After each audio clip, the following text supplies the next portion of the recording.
আমাদের প্রভু এক, এক নবীর উম্মত, জীবন বিধান এক, ওই শিবানী কোরআন।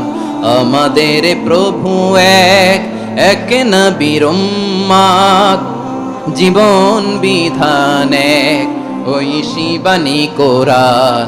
তবে কেন এক নও হে মুসলমান, এক হও করিয়া আহ্বান। বাইতুল্লাহ এক, আওয়াজ করে বলো আমাদের বাইতুল্লাহ কয়টা? বাইতুল্লাহ এক, মদিনা শরীফ এক, উহুদ পাহাড় এক, বদরের মাঠ এক। একটা তো জীবন আর মরণ যে একটাই, এক সাথে মিলে মিশে একটাই প্রাণ।